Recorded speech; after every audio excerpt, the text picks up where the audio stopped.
Scrap it. The lead mechanic's voice was final. His team abandoned the battle tank, a metal corpse under the hangar's flickering lights. No one could fix her. They thought her story was over. It had just begun. The words hung in the sterile air of the maintenance bay, sharp and ugly, a surrender flag planted in a field of failure. I said scrap it. We're done here. Chief Warrant Officer Ortiz, a man whose crisp, modern uniform seemed as unwrinkled as his faith in digital supremacy, slammed a tablet down onto a metal workbench. The crack echoed louder than the defeated sighs of his team. They were young, sharp, the best the Army's advanced diagnostics program could produce. Their faces, illuminated by the cold, blue light of a dozen disconnected diagnostic monitors, were masks of frustration. Tools were not thrown, but placed down with a kind of resentful precision, a quiet admission that their multi-million-dollar systems had been beaten. In the center of the bay sat the reason for their surrender, a battle tank, model M60A3, call sign, the Sentinel. She wasn't a sleek, angular beast like the new Abrams models in the next bay. She was a relic of rounded steel and Cold War muscle, a brutalist monument to a different era. Upgraded, yes, with thermal imagers and laser rangefinders, but her heart, her soul, was pure analog thunder. And now, that heart was silent. For 3 weeks, Ortiz and his team had swarmed over her like antibodies attacking a foreign cell. They had run every diagnostic, cross-referenced every schematic on their high-resolution screens, and replaced 3 major components, including a power pack that cost more than a suburban house. Each attempt was met with the same deadening silence. The engine wouldn't turn. The electronics were a ghost town. The Sentinel was, for all intents and purposes, a 52-ton paperweight. This wasn't just a mechanical failure, it was an embarrassment. The Sentinel was a legacy tank, scheduled to be the centerpiece of the base's upcoming 70th anniversary parade. She was a tangible link to a history these young mechanics only read about in digital archives. Generals had walked past her, patting her turret like an old dog. Colonels had made inquiries. The pressure from command was immense. And Ortiz, a man who built his career on efficiency and predictable outcomes, had to admit defeat. "It's the main wiring harness," one of the younger mechanics muttered, more to himself than to Ortiz. "It's gotta be. But the scans show full continuity. It doesn't make sense." Ortiz didn't want to hear it.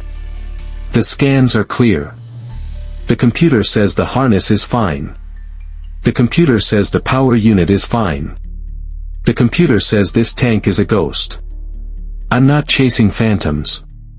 He pointed a rigid finger at the tank. "Log it for decommissioning.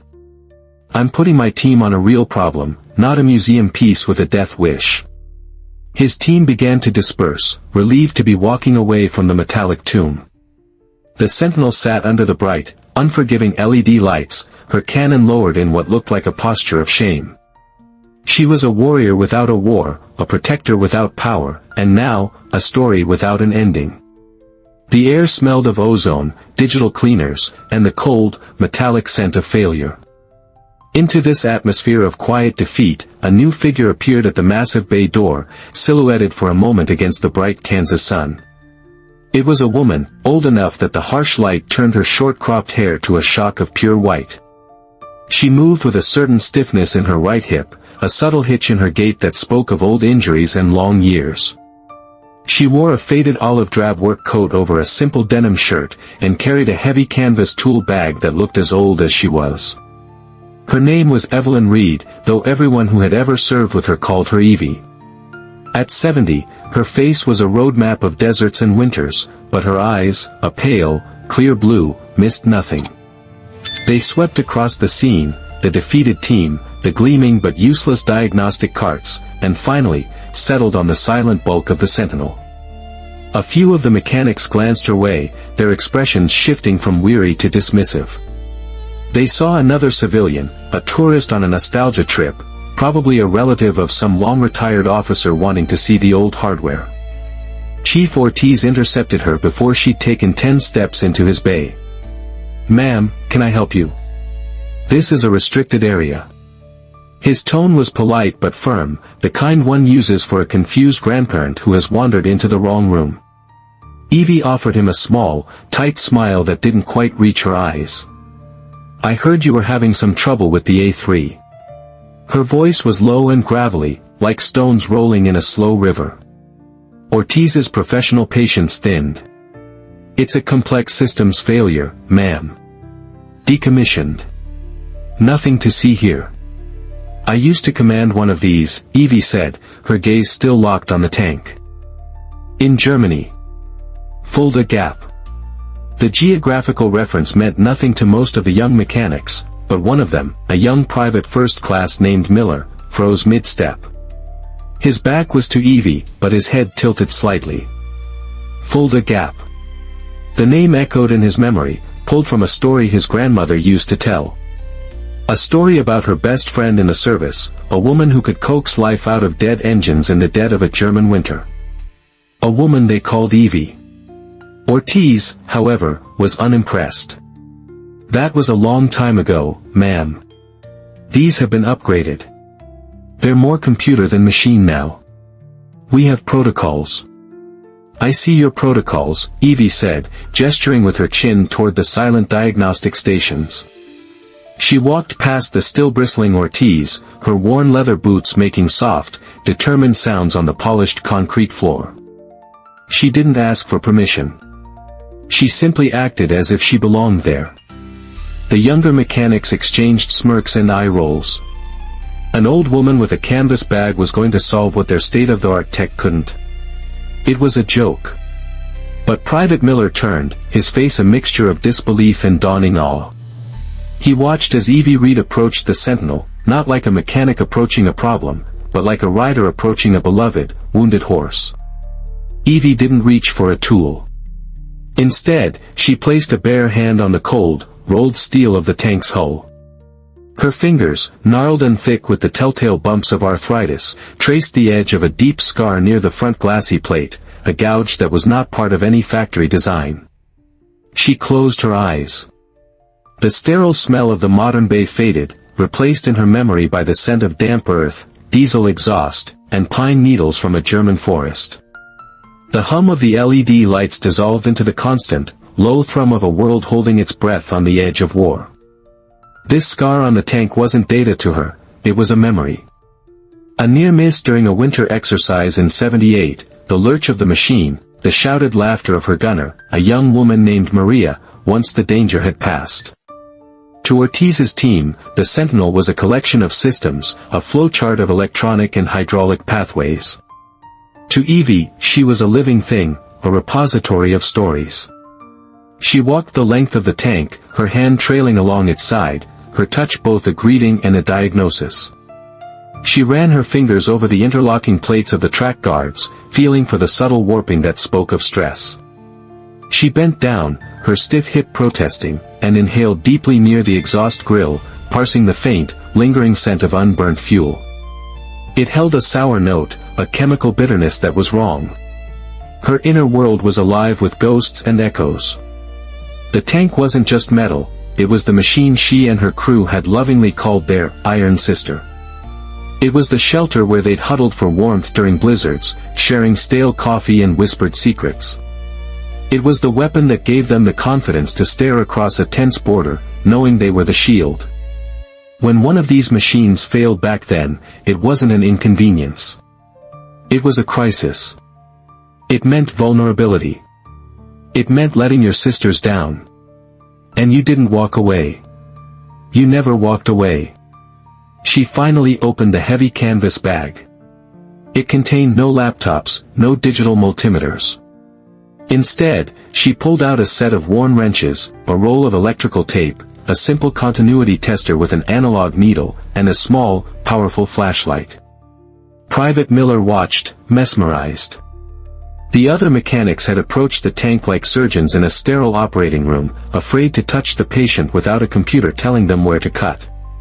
Evie was approaching it like a country doctor, using her senses, her intuition, her history. She was listening. Not to the noise of the bay, but to the profound, layered silence of the machine itself. She was listening to what it wasn't saying. Hours bled into one another. The harsh daytime glare of the LEDs softened as the bay's automatic lighting shifted to its overnight setting. The hum of activity from the rest of the base quieted. The other mechanics had long since clocked out, heading home with the bitter taste of failure still in their mouths. The bay grew vast and silent, populated only by the hulking shapes of military hardware and two solitary figures. Evie worked, and Miller watched from a respectful distance, pretending to be busy with inventory checks. Evie had opened an access panel on the side of the engine compartment, a tangled nest of wires and conduits that Ortiz's team had scanned a dozen times. Her movements were slow, deliberate, unhurried. She wasn't just looking, she was feeling. Her gnarled fingers, which trembled slightly when at rest, became rock-steady as they navigated the cramped space. They moved with a familiarity that no manual could teach, tracing wires not by their color-coded plastic sheaths, but by their thickness, their texture, their place in the grand, chaotic symphony of the harness. Around 10 p.m., Chief Ortiz returned. He was out of his uniform, now in civilian clothes, but he still carried the same air of authority and impatience. He'd come to lock up and had been annoyed to see the bay lights still on. Seeing Evie still there, hunched over the engine, sent a flash of irritation across his face. "Ma'am, respectfully, you're wasting your time," he said, his voice echoing in the quiet. "We scanned that entire harness. It's got a clean bill of health. The problem is deeper, systemic. Probably a core computer module we can't even access." Evie didn't look up. Her focus was absolute. She had her flashlight clenched in her teeth, its beam a tiny spear of light in the mechanical darkness. "The computer tells you what it's programmed to see," she mumbled around the light. "And experience, I suppose, tells you better than a multi-million-dollar diagnostic suite?"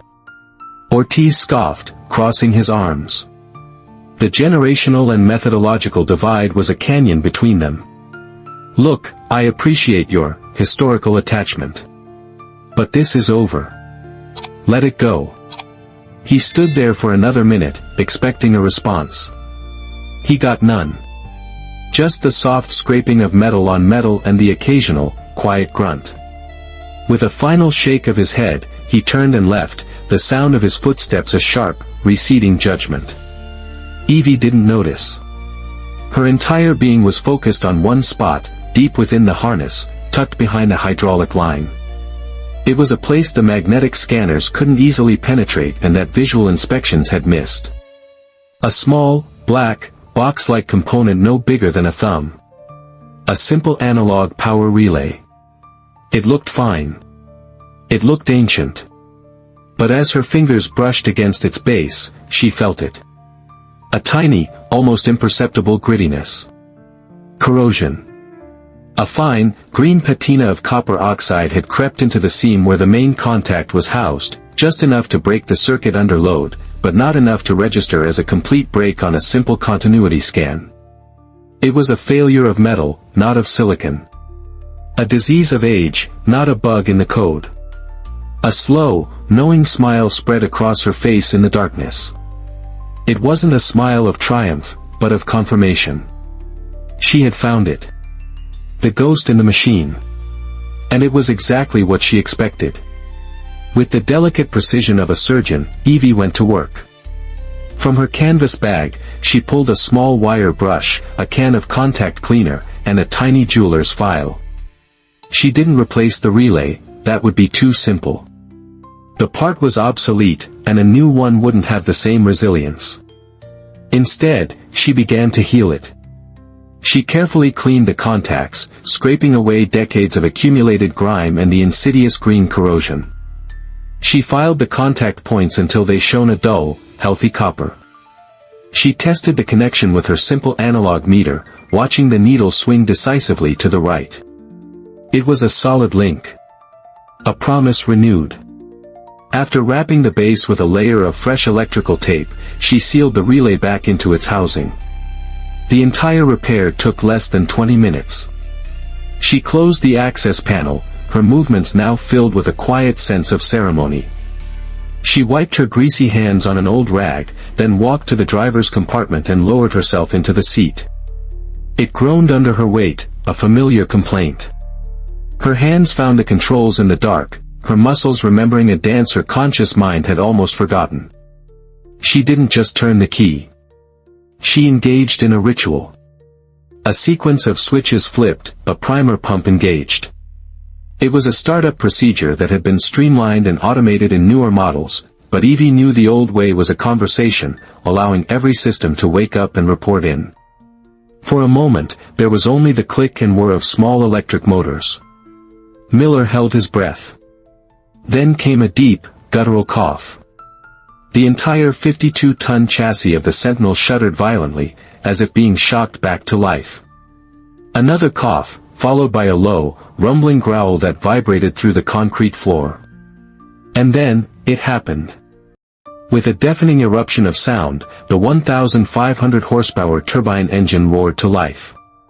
It wasn't just a sound, it was a physical force, a wave of pure power that blew dust bunnies from the far corners of the bay and rattled every tool on every bench. The roar was deep, angry, and vibrantly, unmistakably alive. Lights flicked on all over the base. The sound was a summons. Within minutes, Ortiz came running back into the bay, his face a mask of utter disbelief. His team followed close behind, their jaws slack, their eyes wide. They stood there, speechless, as the Sentinel idled with the chest-thumping power of a waking giant. The blue diagnostic screens behind them seemed to mock their own uselessness. Ortiz stared, first at the tank, then at the old woman climbing out of the driver's hatch, wiping a fresh smear of grease from her cheek. How? Ortiz stammered, the single word encompassing a universe of confusion. How in the hell? What did you do? Evie looked at the young, brilliant chief warrant officer, and for the first time, her smile was not tight or distant. It was warm. The diagnostics tell you what's broken, Chief, she said, her voice calm amidst the engine's glorious noise. Experience tells you why. The roar of the Sentinel's engine was more than just a mechanical victory, it was a sound that reset the hierarchy of the hangar. The smirks and dismissive glances from the young mechanics were replaced by a silent, profound respect. They looked from their silent, expensive machines to the old woman with the canvas tool bag, and for the first time, they understood the difference between data and wisdom. Private Miller approached Evie, his steps hesitant, his eyes shining with an emotion that went beyond simple admiration. "Ma'am," he began, his voice cracking slightly. "My grandmother, she was a gunner on an M60 in Germany. Sergeant Amelia Miller. She used to tell me stories about her commander. A woman named Evie Reed. The one they all said could talk to engines." A genuine warmth flooded Evie's features, chasing away the years. "Amelia," she breathed, the name an old, familiar comfort. "She was the best shot in the whole damn 7th Corps. Stubborn as hell." She reached out and patted Miller's shoulder, leaving a dark grease smear on the crisp camouflage fabric of his uniform. "She was a good woman." Miller looked down at the grease mark as if it were a medal. "She said you were a legend." "Don't remember the legends, son," Evie said softly, her gaze drifting back to the rumbling tank. "Remember what we were there to protect. Remember the machine, and the promises you make to it, and the people inside it." The next morning, news of the miraculous repair had reached the base commander. New orders were cut. The work order to scrap the Sentinel was ceremoniously deleted. In its place was a new one, a full repaint and restoration. By noon, a painter was carefully stenciling the name on her turret in fresh, stark white letters, the Sentinel. She wasn't a museum piece anymore. She was a symbol. A promise restored, ready to take her place of honor in the parade. As Evie Reed walked toward the main gate, her old canvas bag slung over her shoulder, her stiff gait seemed a little less pronounced. She had done what she came to do. She hadn't just fixed a machine. She had repaired a broken link in a chain of honor that stretched back through generations. From across the parade ground, Private Miller saw her leaving. He stopped what he was doing and drew himself to attention, raising his hand in a sharp, perfect salute. It wasn't a salute demanded by protocol or rank. It was a salute from the heart. Behind him, the Sentinel's engine rumbled, a proud and living testament. Some heroes don't wear capes or seek applause. They carry old tools, and they fix more than just machines. What do you think? Who are the quiet, unsung heroes in your life, the ones whose wisdom and experience are often overlooked? Let us know in the comments below, and please, always comment with respect for one another's stories. If this story moved you, share it with someone who needs to see it, and subscribe for more stories that honor true strength.